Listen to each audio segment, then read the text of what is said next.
요즘에요, 그 SNS를 보면요, 기도문이라는 이름으로 올라온 글들이 진짜 많이 있거든요. 여러분들도 검색해 보면 금방 알 수 있습니다. 기도문. 그런데 가만히 그 기도문이라는 내용으로 올라온 글들을 읽어보면 어떤 기도는요, 은근히 자기 자랑을 하는 것 같은 느낌이 들 때가 있어요. 그러니까 예를 들면 이런 기도문들이 와 있어요. 하나님, 오늘도 제가 새벽 예배 드릴 수 있음에 감사합니다. 주님, 저 같은 사람이 그래도 많이 있지 않죠? 저만이라도 신실하게 살게 해주세요. 뭐 등등 이런 글들이 있는 것이죠. 근데 사실 이 말은 겉으로 보면 굉장히 신앙생활 열심히 하고 거룩한 것처럼 보이지만 그 안에는 사실 이런 뉘앙스가 담겨져 있는 것 아니겠어요? 주님, 제가 이렇게 새벽 예배도 하고 또 주일도 지키니까 저 잘하고 있죠? 이 말이죠. 나 정도면 그래도 신앙생활 잘하고 있는 것이죠? 괜찮죠? 이런 뜻이 그 속에 담겨져 있는 것입니다. 그런데 반면에요, 또 어떤 글들은 기도문이 이런 것도 있어요. 하나님, 제가 오늘 하루도 또 엉망으로 보냈습니다. 그럼에도 저를 버리지 않으신 은혜에 감사합니다. 또 이렇게 올라온 기도문도 있거든요. 그러니까 전자의 기도는 어쩌면 자기 의로움을 나타내는 오늘 성경에 있는 바리새인적인 기도라면 후자는 정말 은혜를 붙드는 세리와 같은 기도라고 할 수 있지 않을까 싶어요. 혹시 여러분들 우리가 신앙생활 하면서 우리의 신앙생활에 대해서 하나님께 보고서 쓰는 느낌으로 살고 있다고 생각한 적 없으십니까? 저도 가끔 그런 생각이 들어서 부끄럽기만 할 때가 있어요. 하나님, 저 이번 주에 교회 봉사 잘했지요? 하나님, 저 11조도 드렸죠? 하나님, 저 오늘 말씀도 3장 읽었죠? 철야도 했죠? 새벽 기도도 하루도 안 빠지고 잘했습니다. 꼭 기도문을 하나님께 보고서 쓰는 것처럼 신앙생활하는 사람들이 있다는 것입니다. 그러면서 뒤에서 조용히 이렇게 말하잖아요. 내가 이렇게 했으니까 하나님 나한테 복 주셔야 돼요. 내가 이렇게 하나님 앞에 서 있었으니까 은혜 베푸셔야 돼요. 라고 말할 때가 있다는 것입니다. 어쩐지 이 글을 읽고 이런 생각들 해보면 웃음이 나지만 사실 우리 마음속에도 그런 계산이 숨어 있을 때가 있는 것만 같더라는 거죠. 그러니까 저도 부끄러웠던 거예요. 그러니까 우리 성도들의 기도가 하나님과 거래하는 것처럼 되어버린 우리들의 신앙생활의 삶을 돌아보면서 오늘 예수님이 그래서 이 바리새인과 세리의 기도의 모습을 통해서 우리에게 깨닫게 하시구나 하는 것을 알 수 있었던 것이죠. 여러분 한번 생각해 보세요. 눈을 가만히 감고 지금 예루살렘 성전을 한번 떠올려 보시면 좋겠어요. 그리고 그 성전을 향해서 계단을 하나하나 올라가는 여러 사람들을 상상해 보세요. 그 예루살렘 성전에 사람들이 막 올라갑니다. 그날 아침은 오늘처럼 찬란한 햇살이 그 거룩한 예루살렘 성전 기둥 사이로 쫙 스며들고 얼마나 포근한지 모릅니다. 성전 문 앞에 올라가 보니 이제는 하나님께 올려지는 아름다운 정말 고운 향 냄새가 하나님께 올라가고 있고요. 또 예배하러 오는 사람들의 수없는 발걸음들, 사람 소리가 북적북적 하고 들려옵니다. 그 많은 사람들 틈바구니 속에서 지금 어떤 두 사람이 터벅터벅 성전을 향해 올라오는 것입니다. 그런데 그 중에 한 사람은요, 종교 지도자였어요. 그래서 가운을 입고 하얀 성의를 입고 그 발걸음은 당당한 모습으로 성전에 올라오더니 성전 뜰 한가운데 서서 두 손을 높이 들고 기도하는 바리새인입니다. 반면에 또 한 사람은 고개를 들지 못해요. 그 발걸음은 조심스럽게 한 발자국 한 발자국씩 옮기는데 무겁기 그지가 없어요.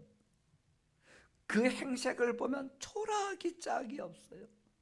그래서 성전에 다 들어가는데도 성전 안으로 팔을 들여놓지도 못하고 저 바깥들에 쪼그려 앉아서 기도하고 있는 세리인 것입니다. 그날 이 두 사람은 같은 시간에 같은 장소에 같은 문으로 성전에 하나님을 만나러 들어왔어요. 그런데 그들의 마음은요, 하나님 앞에 서는 마음은 달라도 너무 많이 달랐다는 것입니다. 오늘 저와 여러분도 똑같을 수 있어요. 오늘 이 자리에 같은 시간에 같은 장소에 같은 저 문으로 들어왔지만 지금 하나님을 만나고 있는 마음은 우리 모두가 각각 다를 수 있다는 거예요. 어떤 사람은 하나님을 진짜 만나서 영접하고 아멘, 아멘 하고 있을 수 있고, 어떤 사람은 시계 쳐다보면서 목사님 언제 설교 끝나나, 언제 12시 돼서 끝나나 하고 있을 수도 있기 때문이에요. 오늘 본문의 이야기를 우리가 좀 더 구체적으로 보면은요, 오늘 본문 앞에 있는 1절부터 8절에서는 불의한 재판관과 끈질긴 과부의 이야기를 통해서 너희들이 어떤 상황 가운데에서도 낙심하지 말고 기도할 것을 예수님이 말씀하셨습니다. 그리고 그 말씀 다음에 이어지는 오늘 본문에서 주님은 바리새인과 세리의 모습을 대조적으로 말하면서 우리 성도들이 가져야 할 응답받는 기도의 모습을 말하고 있는 것이죠. 우리 잘 알고 있는 것과 같잖아요. 바리새인은요, 자기가 하나님 앞에서 죄인이라는 것에 대해서 고백이나 회개하는 모습이 없어요. 하나님의 은혜에 대한 막 간절한 그 간구함도 없어요. 그러니까 어찌 보면 폼은 멋지고 폼은 근사하고 사람들의 눈에는 확 띌지 모르지만 지금 바리새인이 하는 기도는 기도라고 할 수도 없고 단지 자기 행위에 대한 자랑거리일 뿐이라는 것입니다. 그래서 성경은 그 자랑을 두 가지로 오늘 본문에서 이야기하잖아요. 하나는 그 자랑이 자신은 다른 사람들과 같이 죄를 짓지 않는다는 것을 자랑하고 있고요. 두 번째는 내가 이래봬도 일회에 2번씩 금식하고 11조도 열심히 바친다는 것입니다. 이 말 속에는 이런 뜻이 들어있는 거죠. 그러니까 나는 율법을 완전히 지킨 사람입니다. 나는 저 사람들과 다르게끔 아주 의롭게 살았습니다. 그러니까 나는 하나님께 무슨 회개할 것이 없고 은혜를 구할 필요조차 없는, 나는 너무 잘 살고 있는 사람입니다 라고 하는 말이거든요. 지금 자기 자랑만 막 늘어놓고 있잖아요. 그런데 아세요?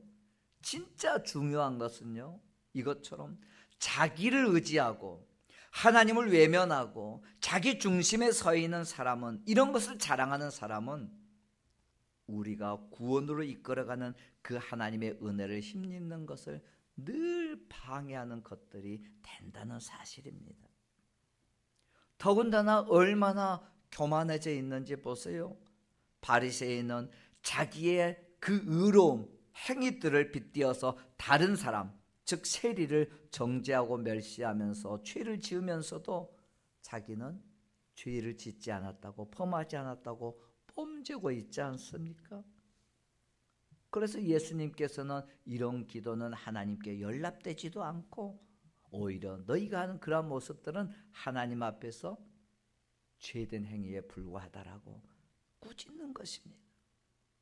이런 모습을 주님은 말했 이후에 마태복음 23장 25절에서 26절에서 바리새인을 향해서 그래서 책망하는데 이렇게 말해요. 제가 읽어드릴게요. 화 있을진저 외식하는 서기관들과 바리새인들이여, 잔과 대접의 겉은 깨끗하되 그 안에는 탐욕과 방탕으로 가득하게 하는도다. 눈먼 바리새인이여, 너는 먼저 안을 깨끗이 하라. 그리하면 겉도 깨끗하리라. 잔과 대접의 겉은 깨끗하지만 그 안에는 탐욕과 방탕으로 가득하게 하는도다. 먼저 그래서 안을 깨끗이 해라. 그래야 겉도 깨끗해진다는 것입니다. 이런 책망을 받았던 바리새인과는 달리 반면에 세리는 기도할 때 다 하늘을 막 우러러 고개를 들고 폼재고 이렇게 기도하는 것이 일반적인 기도의 모습인데, 그런 자세조차도 취하지 못하고 다만 저 바깥들에서 쪼그려 앉아서 가슴을 치면서 자신이 죄인이라고 고백하며 하나님의 긍휼이 아니면, 하나님의 은혜가 아니면 내가 할 수 없습니다고 그 은혜를 주실 것을 간구만 하고 있는 것입니다. 이러한 세리의 그 마음속에는 자기의 죄에 대한 철저한 회개가 들어있는 것이죠. 하나님의 은혜에 대한 너무너무 소중한 갈망이 가득 찬 그 모습 아니겠어요? 이러한 모습을 보셨던 주님께서는 이 세리의 진정한 믿음이 하나님께서는 의롭다라고 칭함을 받은 결과를 가져오기까지 하지요.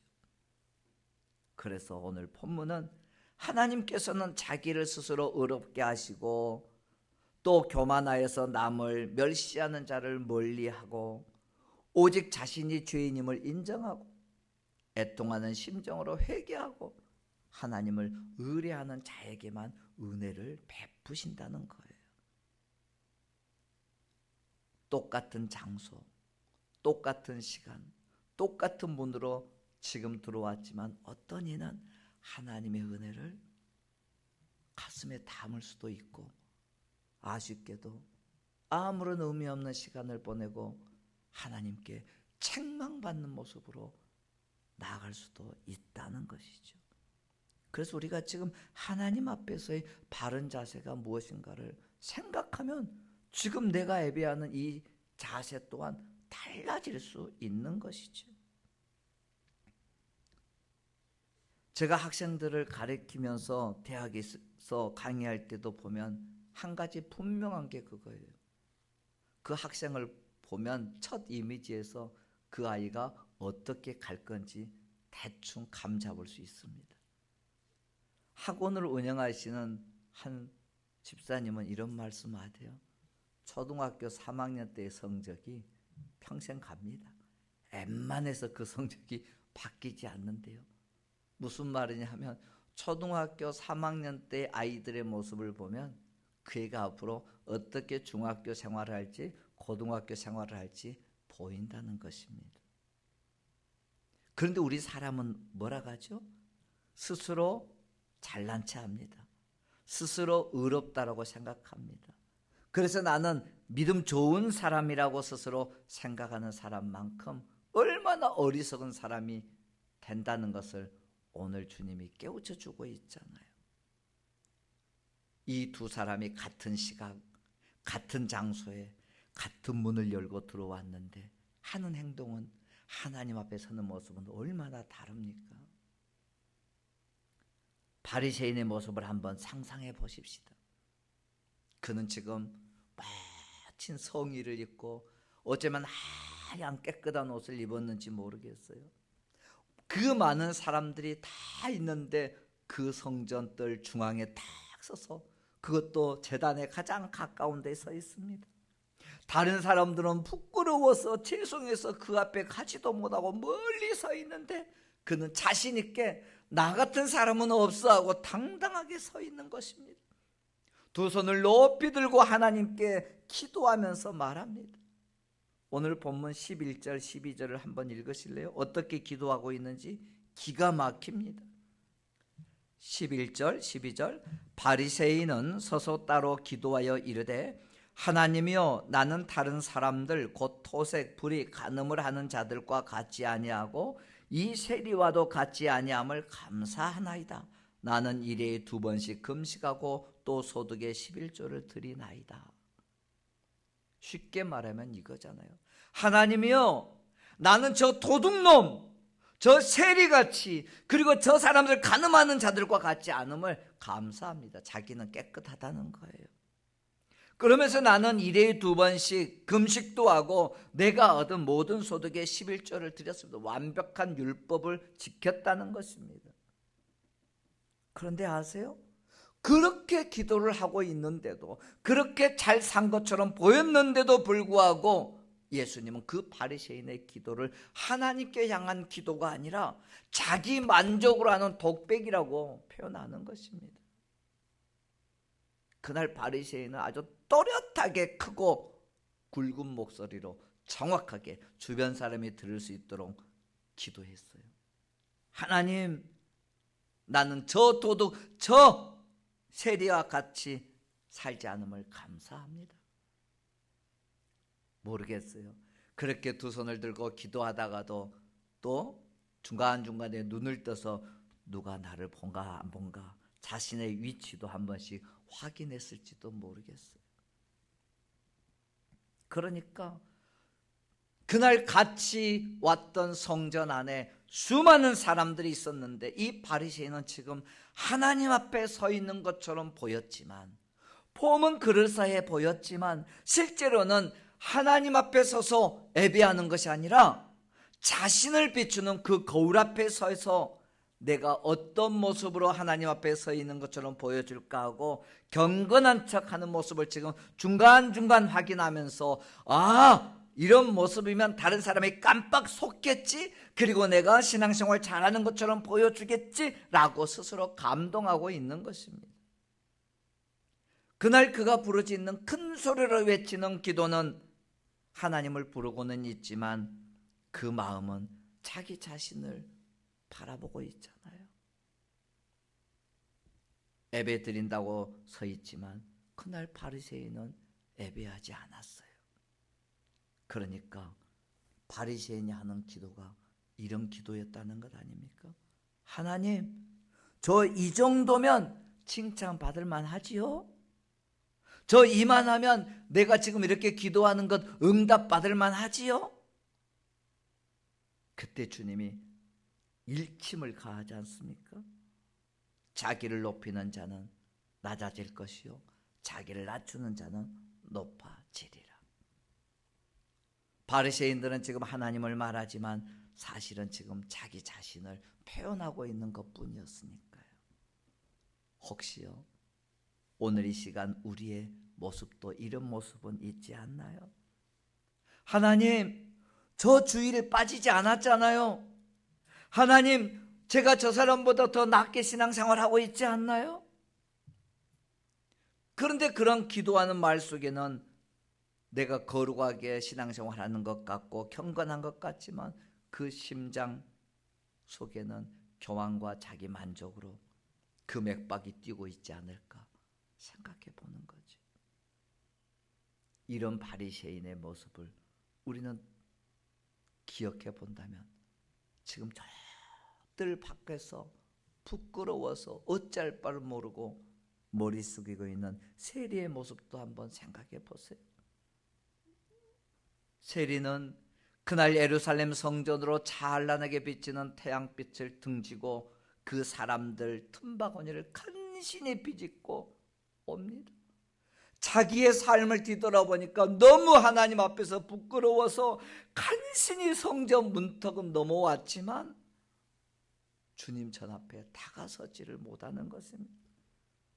자기가 세리로서 자기 백성들에게 저질러 놓은 죄들이 있었기 때문에 사람들의 시선이 혹시나 나를 보고 있지 않을까, 그 시선이 두려워서 한 발자국 한 발자국 더 뒤로 물러나고 고개마저 들지를 못합니다. 그리고 오로지 가슴을 툭툭 치는 것입니다. 그날 아마 그 세리가 두 주먹을 뿔끈 쥐고 가슴을 칠 때마다 그 세리의 가슴에 맺혀 있는 죄가 터져 나오는 울림이었을 것입니다. 그리고 한쪽 구석에서 그 세리는 울먹이면서 이렇게 기도하잖아요. 13절을 함께 읽으십시다. 시작. 세리는 멀리 서서 감히 눈을 들어 하늘을 쳐다보지도 못하고 다만 가슴을 치며 이르되 하나님이여 불쌍히 여기소서 나는 죄인이로소이다 하였느니라. 하나님 불쌍히 여겨주세요. 나는 죄인입니다.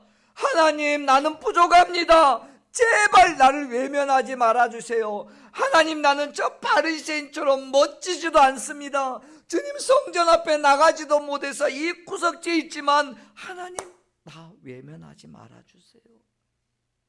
이 짧은 한마디 기도이지만 그 안에는 진심과 겸손이 그 인생의 모든 상처가 다 담겨져 있는 것 아니겠어요? 저는 늘 이 이야기를 할 때마다 이 표현을 합니다. 우리 가끔 너무 힘들고 너무 고통스러울 때 저 성전문을 열고 들어와 의자에 앉으면서 주여 한마디 할 때 있지요. 그날 팍 덥사니면서 아이고 주님 큰 소리도 아니고 혼자 하고 앉을 때 있지요. 저는 그 한마디 속에 담겨져 있는 것은 우리가 거창하게 폼재고 기도하는 수없는 마디보다 진실함이 더 들어있다고 생각합니다. 지금 세리는 장황하게 지금 자신의 처지를 설명하는 게 아니에요. 세리의 기도를 들어보면 어떤 변명도 어떤 조건도 없어요. 오직 그냥 하나님만 바라보며 자백하고 있는 거예요. 나는 죄인입니다. 나는 불쌍히 여겨 주옵소서. 하나님 부끄럽지만 나 외면하지 말아주세요. 세리는 내 형편이 어쩔 수 없어서 이런 일이 이렇게 했습니다. 주님 아시자고 변명하고 변호하지도 않아요. 그냥 잘못했습니다 하고 지금 하나님 앞에 항복하고 있는 거예요. 그런데 아세요? 그 순간 하늘이 움직이기 시작하는 거예요. 다시 말해서 천국의 문이 세리가 항복하고 흘리는 그 눈물 위로 하늘문이 지금 열리는 것입니다. 우리 이렇게 상상해 보세요. 성전 한중앙에서 뽐재고 하나님 내 기도 들어주세요 두 손 들고 기도하는 바리새인의 위에 있는 하늘은 닫힌 하늘로 캄캄한 하늘이었다면 세리가 기도하는 자리는 보잘것없었지만 그가 흘린 눈물이로 천국의 문 열리는 그 아름다운 하나님의 은혜가 펼쳐지고 있는 모습을 상상해 보세요. 제가 왜 이렇게 말씀하냐면 예수님께서는 그 세리를 이렇게 이야기합니다. 그는 의롭다라고 말입니다. 세리는 바리새인과 달리 사람에게 말하지 않아요. 오로지 하나님 앞에만 말하고 있습니다. 사랑하는 우리 교회 여러분들, 그렇다면 저와 여러분이 이제 우리는 현대판 세리가 되어져야 하지 않을까요? 하나님, 저는 신앙생활 정말 잘 못하고 있어요. 하나님, 사람들에게 잘 보일 수도 없는 너무너무 부족한 사람입니다. 그렇지만 지금 나 주님 앞에 진실하게 살고 싶어요. 내 형편 상황이 너무 어렵지만 주님 화려하지 않지만 주님 앞에 왔습니다 라고 세리와 같이 서 있는다면 오늘 저와 여러분이 드리는 예배는 진짜 예배자의 향기가 되어질 것입니다. 왠 줄 아세요? 하나님은 우리의 마음이 하나님만 바라보기를 원하시기 때문이에요. 그날 똑같은 장소였습니다. 똑같은 시간이었습니다. 똑같은 자리였습니다. 그런데 그 바리새인과 세리는 전혀 다른 하나님을 바라보고 있잖아요. 바리새인은 나 저 사람처럼 살지 않아서 감사합니다며 세리를 비교하며 자기를 뽐내지만 세리는 자신을 숨기고 하나님만 바라봅니다. 하나님은 비교하는 기도를 듣지 않으셔요. 하나님은 오로지 하나님 당신을 향한 진심과 당신의 눈물을 들으실 뿐입니다. 우리 신앙생활에서요, 비교하면요, 경쟁하면요, 우리가 드리는 예배는 무대일 뿐이에요. 우리가 하는 기도와 찬양은 공연일 뿐이에요. 우리가 바리새인처럼 예배 드린다면 지금 드리는 예배는 무대 위에 공연하는 것에 불과해요. 1시간 끝나버려요. 그러나 하나님과의 관계가 세리와 같이 진정한 예배자의 향기로 드려진다면 오늘 이 예배는 만남의 자리가 될 것이고 우리의 기도와 찬양은 하나님과의 대화의 자리가 되지 않겠습니까?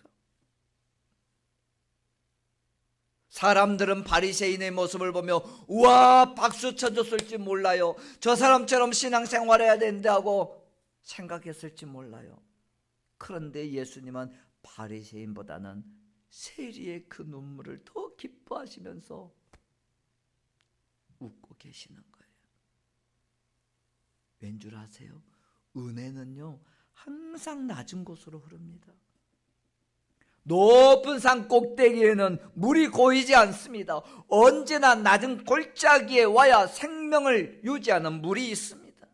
마찬가지로 우리의 겸손한 마음, 낮아짐의 마음이 머무는 곳, 그 자리를 오늘 주님은 세리를 향해서 의롭다 하심을 받고 내려갔느니라고 14절에 말하는 거예요.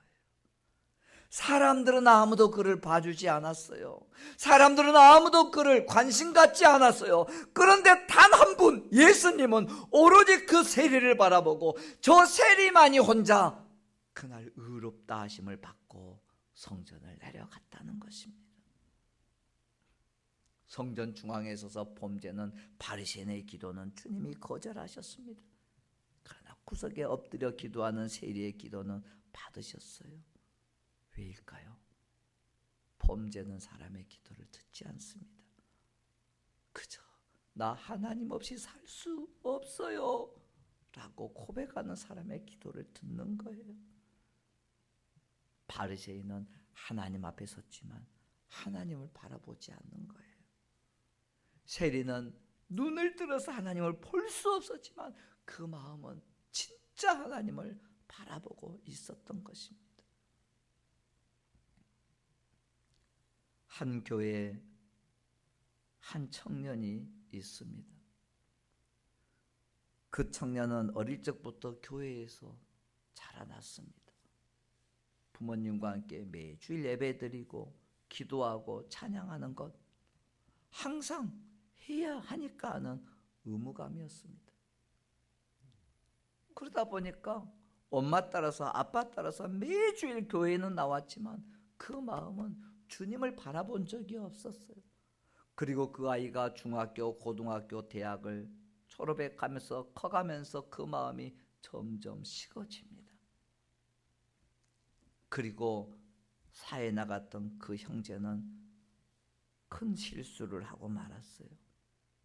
자기가 쌓아놓았던 모든 것을 하루아침에 다 잃어버렸습니다. 사람들은 그 형제를 향해 손가락질합니다. 그날 밤 처음으로 아무도 없는 성전에 그 형제는 발걸음을 옮겨와 성전 구석에 앉아 무릎을 꿇습니다. 그리고 그는 기도합니다. 한마디였어요. 하나님, 저 좀 살려주세요. 하나님, 저 좀 살려주세요. 그날 밤 그 형제는 하염없이 눈물을 흘리며 하나님을 붙들었습니다. 그날 처음으로 그 형제는 하나님을 만났다고 고백합니다. 그리고 이렇게 말해요. 그동안은 내가 기도했었는데 그날은 기도가 나를 살려주었습니다. 그렇게 하나님을 만났던 형제는 지금 현재 목포시청에서 근무하는 공무원으로 결혼해서 잘 살아가고 있어요.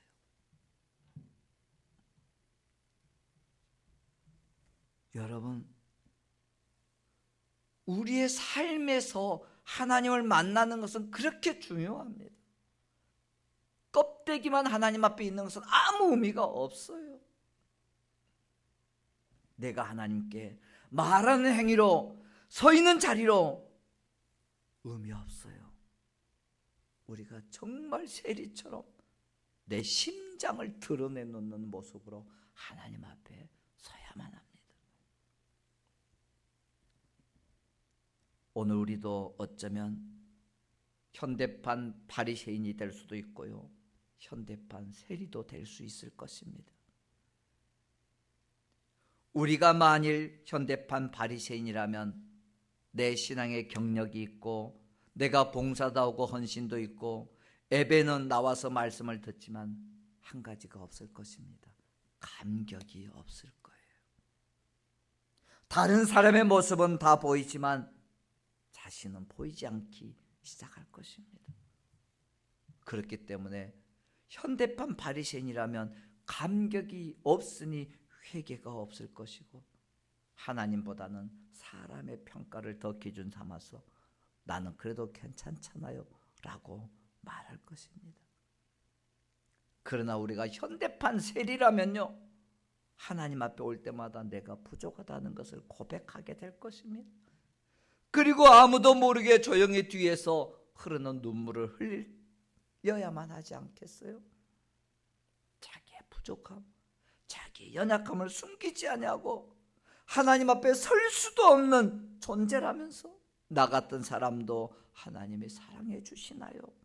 라고 하는 질문 하나로 성전 예배당 자리에 무릎 꿇게 될 것입니다.